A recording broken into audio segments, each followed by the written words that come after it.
Dadangu samani, sawa mamangu, yani nakuzumu na kudekelea wewe, kama nakufananisha, kama nimekuona wapi, lakini shakumbuka nilipokuona wewe bwana. Wewe nimekuota kabisa. Mimi jana usiku nimeota mimi na wewe tunaoana bwana. Mimi nimevaa zangu suti wewe umevaa kibukta, una bonge la buti bwana na kuvalisha pete kwa raha zangu. Tunafungishwa pingu za maisha pale, ndoa ya mkeka balabala.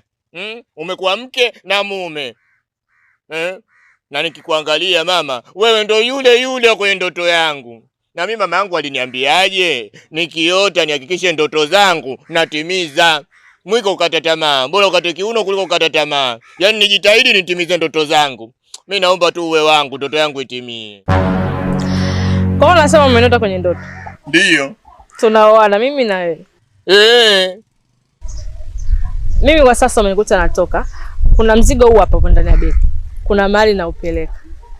Kwa hiyo nikirudi tutaongea vizuri. Kwa hiyo nilikuwa naomba unisaidie nauli, maana yake nimepungukiwa kidogo. Pesa sio shida zangu mama. Family life kwa masuala ya hela sio shida zangu. Shida yako si hela mama. Kibuku changu changama hichi. Malahaba mama, nakitoa hicho, nimekunjua lo na wewe kunjua lo, sawa bwana. Asante. Kwa sasa mimi nikirudi nikuulizie nani labda au nakupata wapi?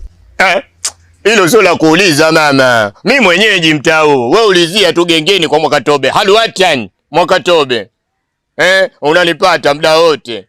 Mtaa wangu. Nipo kwenye utawala wangu mama. Sawa Basi poa, tutaonana. Haya. I love you 2 3 4 7 zengine na mwacha mamangu mzazi. Mtoto kaumbika bwana. Mtoto mweupe kasembe. Unkila vitu vyangu huyo kwa raha zangu. Nimeokota dodo chini ya mnazi leo.